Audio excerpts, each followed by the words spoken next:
Thank you very much. I'm delighted to be here. I better just ask the question. Can you hear me okay? Was that a yes? Because I can't hear you. That's a big yes. Okay, good, good. Well, I'm delighted to hear that.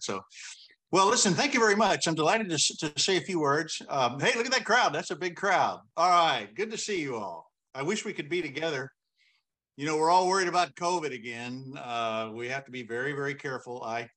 I'm coming to you from my home office because my team has said, thou shalt not interact with humans between now and convention. I can assure you, I'm really looking forward to the convention, to be surrounded by Democrats, which is so good for the soul. And I can assure you that I won't bring any bugs with me, but we'll shake hands and visit with one another, and then we'll just all hope we get to the other side of this. But I'm very honored. People ask me, how's the campaign going? And I say, with great sincerity, 9 years in, 4 months to go. And I mean that. I have been absolutely determined to see Texans win a statewide race for almost a decade. You might almost say that I'm obsessed with this, but I could tell what would happen if we didn't win statewide, that Republicans would just go further and further to the right, or I say further and further to the wrong. And the day would come when it would really hurt. And I had no idea that it could hurt as much as it's hurting now. And so I am delighted that I have worked all these years to build the foundation, the groundwork, and to make every rookie mistake you can possibly make. There's still more to come, but we're taking 10 years of accumulated effort and knowledge and infrastructure building. And that includes finance and raising money. And I'm determined to beat that scoundrel. And so the next lieutenant governor will be a Democrat. Are you with me? I think it's so important. And the other thing I want to mention is, I always felt while I was, building my career and raising my family that, politics would work better. Somebody told me this way back when in a speech, I guess, when I was a student, that if our political leaders learned a skill in the private sector and then offered it up to the public good, do good work, be honest, don't stay too long, that politics would work a lot better. So the skill that I just happened to develop is accounting and auditing in the energy arena. Go figure. And when you think about the biggest problems that we have to solve, immediately, is we have to fix the damn grid. We have to save the climate. That's all about energy. And we don't want to get ripped off anymore on property taxes because we can't pay for schools and healthcare like we need to. So I don't know whether I'm lucky or cursed. I just know that the two things that I'm really passionate about, making sure that we make smart decisions financially and it's fair, and energy is what we need to work on in the most urgent way. And so here we are. I'll tell you, there's other things that I'm very passionate about. And it's not something I learned in the private sector. It's something that I was raised on and cherished, which is freedom and democracy in our Constitution. And now I find myself at the center of that storm. With the lieutenant governor as the most powerful position in the world, I must say honestly, I didn't ask for this. I didn't ask to be at the center of this storm, but I am not afraid of it. I am not afraid.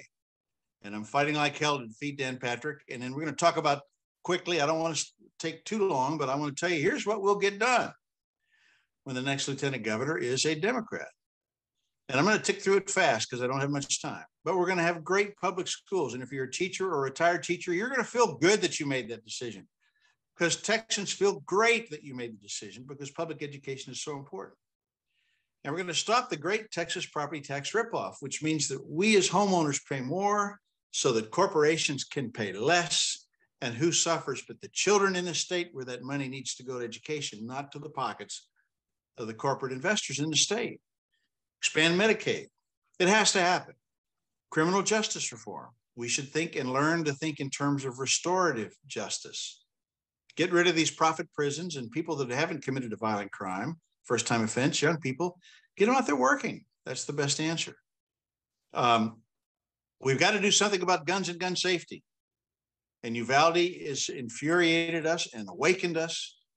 And I'm with Moms Demand Action. Any Moms Demand Action folks in the crowd? You all know what Moms Demand. Okay, I see a hand up. This is not hard, folks.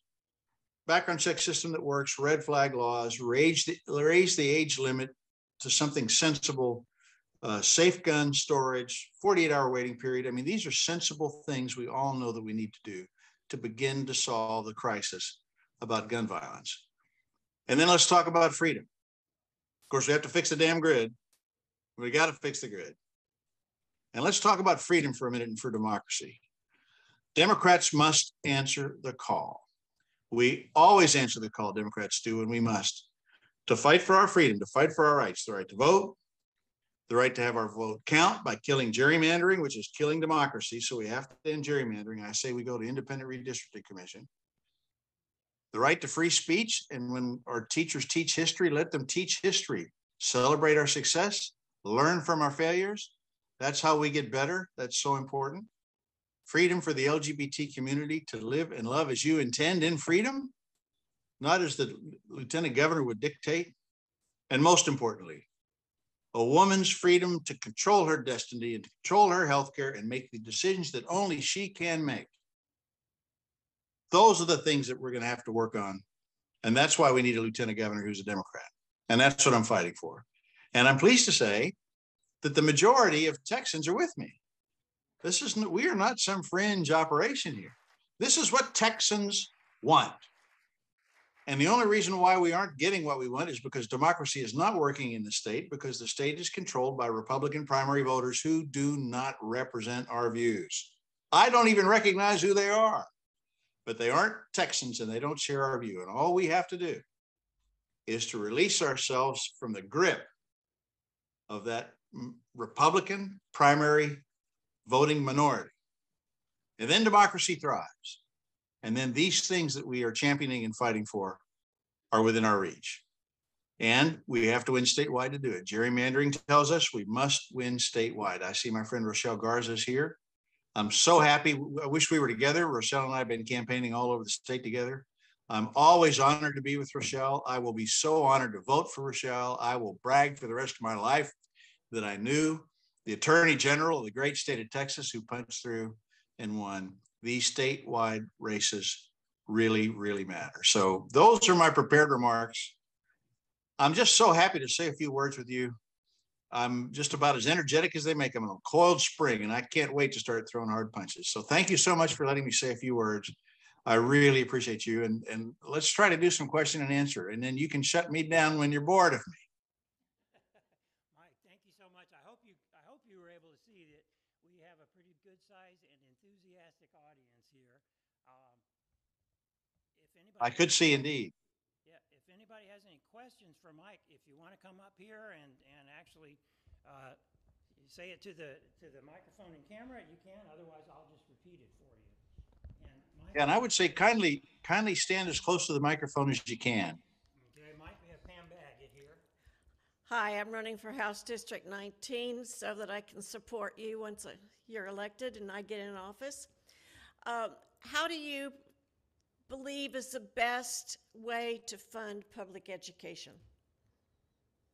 Wonderful question. Wonderful question. Well, you know, I spent a fair amount of time looking at why we don't have the money for public education. How is it possible? When I started 10 years ago, I asked the fundamental question, why do my property taxes keep going up and people tell me we don't have enough money for public education? Somebody's lying to me. And public education is a partnership, a financial partnership between local taxpayers and the state. If the state doesn't do its job and put money into public education, then it lands on the backs of homeowners, and that's precisely what's happened over the years. Our appraisals go up, our property taxes go up, but that money doesn't find its way into schools. It just allows the state to pay less. Our taxes go up, state pays less. Nothing happens in schools. So we can't ask homeowners to put more money in because they'll say no if we do, rightfully. So we have to go back and look at the defects in the corporate tax laws, of which there are many. We can start by looking at back in 2006, we got rid of the franchise tax. We replaced it with a margin tax. That alone created a $5 billion deficit on the state's books. That's a big part of the problem. That was made worse at the beginning of Dan Patrick and Greg Abbott's tenure because they reduced that ailing tax by another 25%. That took billions out. The sales tax it's like a block of Swiss cheese. It's got so many holes in it. And so there's all these loopholes. And then there's this huge property tax loophole for the owners of large commercial industrial properties to cheat on their appraisals and cheat us. And they do. So the way to fund public education is to go back and look at all of these decisions that were made during Republicans' reign and figure out which ones are just patently unfair and close them and get the big corporations to get back in the business of funding public education because they benefit from a skilled workforce. And as a practical matter, they will contribute more. But we, as the political leaders, have to drive the conversation, the terms of reference. They're not going to do it voluntarily. And I'm not going to take any money from the big corporations. I personally don't have any problems with people that create jobs and economic vitality, but I don't want anybody coming in here and saying, well, here's some more money. We want you to do it our way. We've got to go through and find those loopholes and close the loopholes that are patently unfair. That's where the money's going to come from. And I believe that the political will in this state is there. And to make it simple, if I could only pick one and act on that one, I would close the big corporate property tax loophole, because that is a crime against us. It's very well documented. It's not disputed. Everybody knows about it, Republicans included. So you close that loophole and that'll produce, I know for sure, at least $5 billion a year. And that's a lot. What are your thoughts on taxes going to pay charter schools and other private schools? Yeah, great question. Well, first of all, vouchers are for vultures. I am going to fight vouchers tooth and nail. Vouchers are a disaster. I worry when it comes to charter schools. Here's what I hear happening. I mean, it's a bit of a sheep in wolf's clothing, I'm afraid to say. I mean, what I think is happening is the beginning of the charter movement. It was designed, let's have experimentation in a laboratory, but it was meant to benefit public education, an auxiliary and a benefit. It's now we've gotten to the place where, and I think Republicans have been frustrated they haven't been able to do vouchers, so they're trying to do the same thing with charters, where charters are competing against public schools. And that's a very, very bad answer. And the playing field isn't level. So I'm not ready to say that every charter school is a bad situation. I'm sure there's some good ones out there, but I can point to some bad ones. The situation where you have the CEO flying around in private jets, taking people to expensive suite at the Spurs to watch those games. I mean, I'm going to be a pretty tough customer. I don't mind telling you, I'm going to be a very, very tough customer. I'm very skeptical of so many of the claims about charters. Where I'm coming from personally is we need a champion for public education, traditional public education. That will be me. I also will happen to be the most powerful legislator in the state, and I will be an undisputed champion of traditional public education. And I'm going to hold people in both parties' feet to the fire on this, because I think if we don't get public education right, we're not going to get anything right. And so that's where I'm coming from. All right. Thanks. Thank you.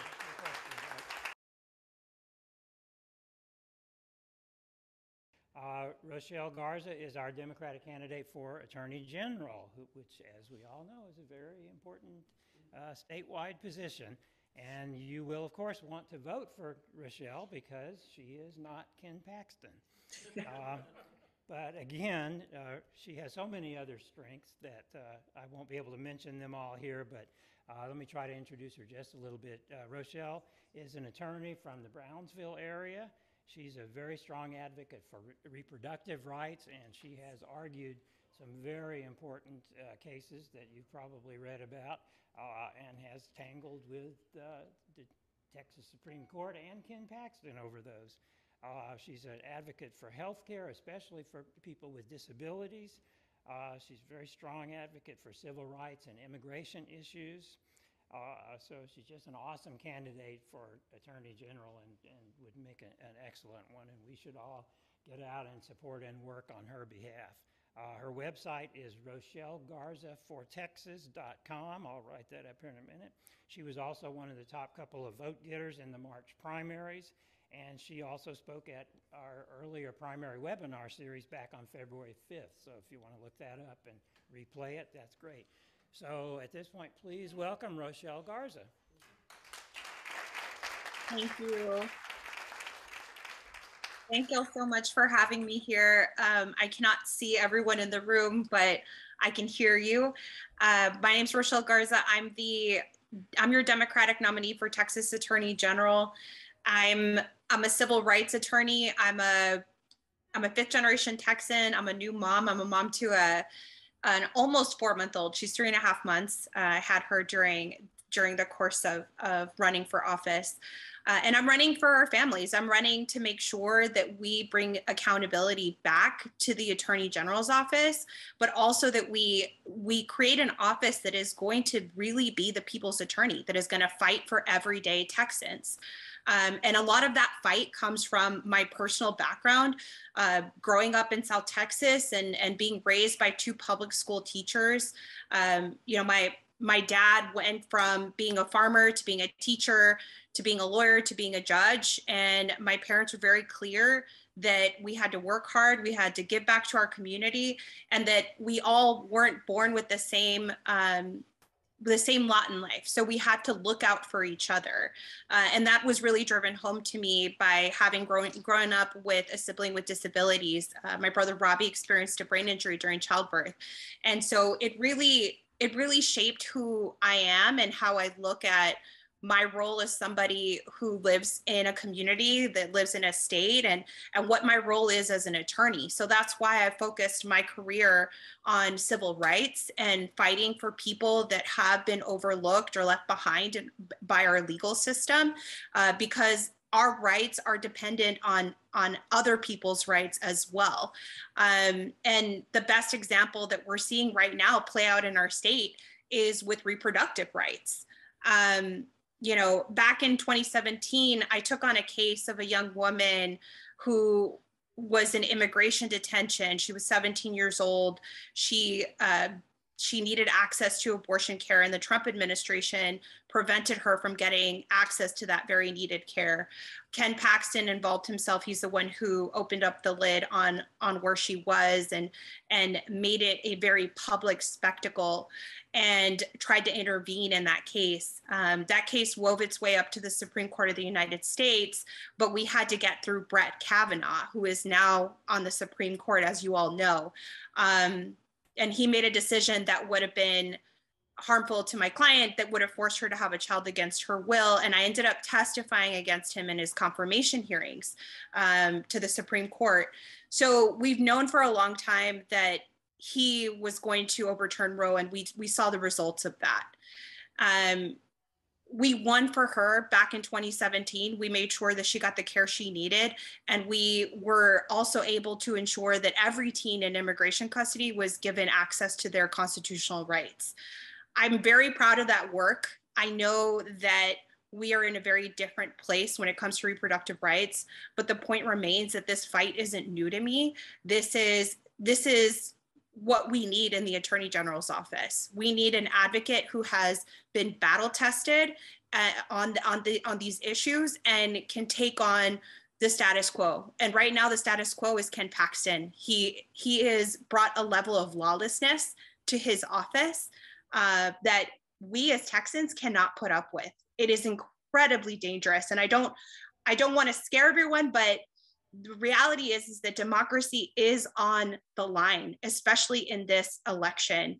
There was a letter that was released today where Texas Republicans are threatening a law firm and saying that we're going to get all of you disbarred. We're going to jail you. We're going to prevent anyone from leaving the state of Texas to get access to abortion care. And it's not going to stop there. The Texas Republicans that we have in office right now are going scorched earth on democracy. They're attacking democracy, and Ken Paxton is going to help them do that. He has filed on average 2 lawsuits against the Biden administration per month since Biden took office. And most of it is challenging the federal government's power. So we have an attorney general that is unafraid to try to unravel democracy. And he's doing it by picking at these, civil rights that some people don't care about, which is reproductive justice, access to abortion care, and immigration. So he's picking these hot button issues and taking away power from the federal government very intentionally. And that's dangerous for democracy. That's dangerous for Texans. We need to restore justice to to the Attorney General's office. And that's exactly what I'm going to do. I'm going to bring accountability and transparency to that office. I'm going to focus on making sure that we are protecting civil rights, but through a fully funded civil rights division that is going to ensure that people have access to the ballot box, that they can have their voting rights respected, and that we're not going to see all of these mail-in ballots rejected that is going to disproportionately affect people with disabilities and our elder community, like what we saw throughout these elections that we've had. I'm going to make sure that we restore access to abortion care and to reproductive justice. I'm going to focus on consumer protection, because Ken Paxton did absolutely nothing when it came to the power grid failure and the hundreds of Texans that died. The Attorney General's office could have investigated exactly what happened and who was responsible and the price gouging that occurred. If we're not paying for it right now in our energy bills, we will be paying for it moving forward. And this was just one incident where we had a colossal power failure, and we're going to be paying for it for 20 years. So we need an Attorney General that, one, is not an indicted criminal, that has not gone answer for his crimes for over 7 years, but we need someone in this office who is actually going to fight for us and make sure that we are protected, that our rights are respected, that we're not being taken advantage of, and that we're holding people in power accountable, that we're ensuring that consumer protections are uplifted. That's my vision for this office. We have a very clear path forward to winning. There's been a number of polls that have been published over the last several months, and Ken Paxton's polling, his approval ratings have been consistently falling. So right now he's at a 40% approval rating. And what that means is that he does not have enough right-wing Republicans to get him over that 50% mark. So we are in an incredibly great place to reach out to independents and to moderates and to explain to them that he is has criminal issues, that he is bad for Texas, he's bad for democracy, and then provide them with that vision for what that office can be. And we're going to get there with all of your help, with your support, with you not only voting, but making sure that your families vote, that your friends vote, and get people to the polls. Because the reality is, we have the numbers. As Democrats, we have the numbers to win these statewide elections. You can't gerrymander these elections. You can't, siphon off votes in any sort of way. We all have a voice here equally in this state to change the course of Texas's history.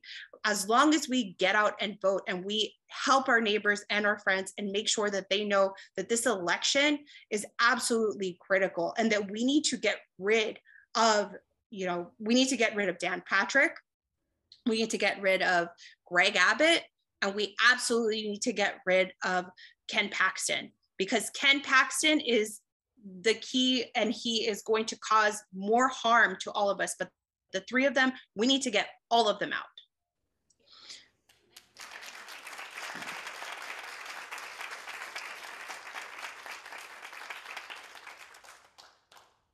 I'm very happy to answer questions on any of the things that I've spoken about: path to victory, my platform, how we're going to get this done. Great. Do we have questions? If so, come on over here, or I'll repeat them for you. Well, you had a very sympathetic and appreciative audience. I hope you were able to see some of them. No questions so far. Okay, I got a question back there. Oh, okay. Everybody's waving. Say, yeah, Linda. I want to know if when you're elected, you are going to go after Ken Paxton and get these indictments actually in front of a jury. I don't know if you heard that, Rochelle. The question was, when you're elected, will you then go after Ken Paxton and get some of these outstanding indictments in front of a jury? That's a good question. Look, Ken Paxton has to answer for his crimes, and just so folks understand the breadth of it, 7 years of criminal indictment in his home county of Collin County for securities fraud, for defrauding his own clients. That needs to get done immediately. That's something that I will use as a, as the Attorney General, the bully pulpit of pushing for that to occur. I will be on board with that. There is an FBI investigation into bribery. He took some acts that benefited a donor of his. I will be completely transparent with the FBI. I know that there's information requests that have not necessarily been answered, but the FBI will get full cooperation with me to make sure that he answers for whatever crimes that he is going to be charged with.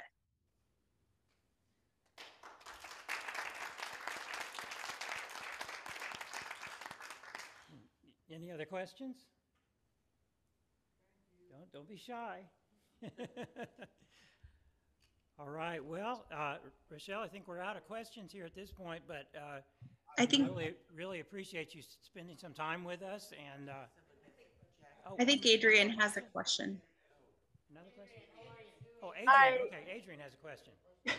Right here on Zoom, Jack. There you go. Hi. I see you now. Yeah.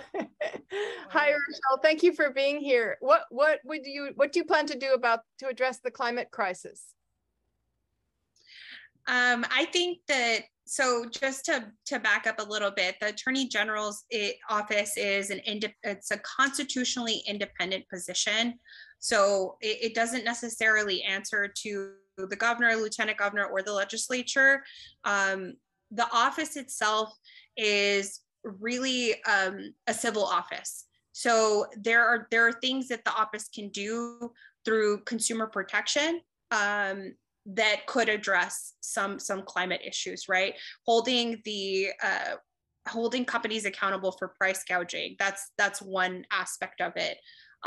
There's other projects within the office, like the Colonias project, which colonias that are unincorporated cities are typically experiencing a lot more flooding. There are funds within the office that can go towards litigation to address some of those issues. It is going to take somebody who cares and somebody who's creative to actually use this office in a way that will be addressing climate issues and the effects of extreme weather, because that is what we're experiencing it. I know that right now we're in an extreme heat wave. I know y'all are feeling it. We're feeling it down here in Brownsville. And this office is gonna have to take on a stronger role. If we have Ken Paxton, it's not going to happen.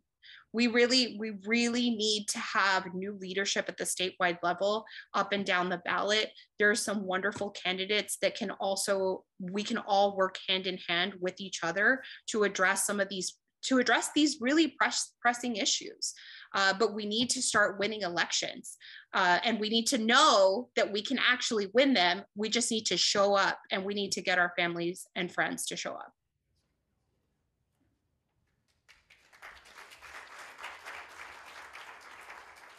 Okay, one more question from Pam Baggett. Hi, Rochelle. I'm always pleased to hear what you have to say.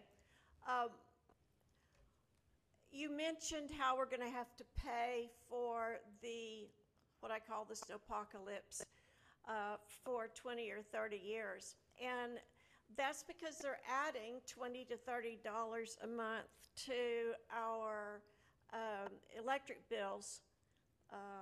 I don't know about our gas bills because I'm in the country and I've got propane and anyway.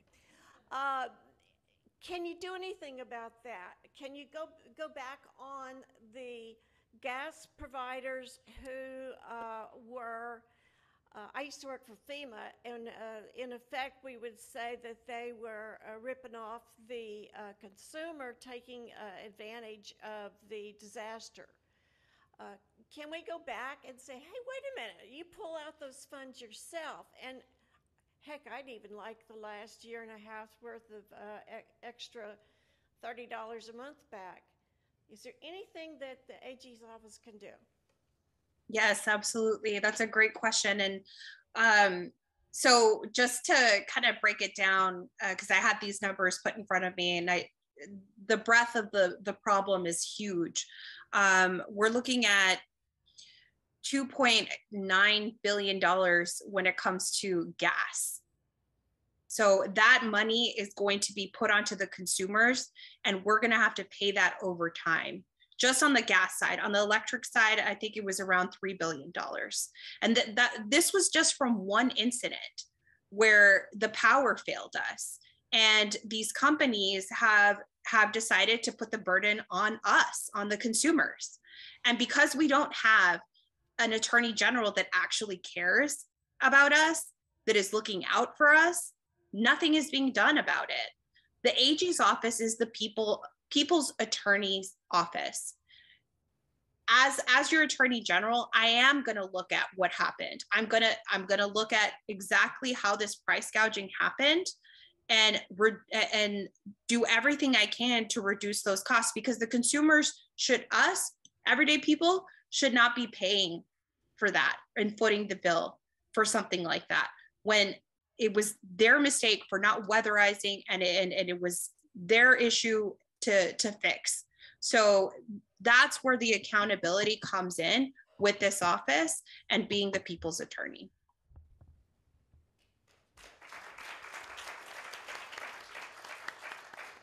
All right, thank you so much, Rochelle. I think we're all out of questions, and we'll need to move on to our member meeting. But thank you again to Rochelle and all the other candidates, both in person and on Zoom. Really appreciate your taking the time to talk with our group.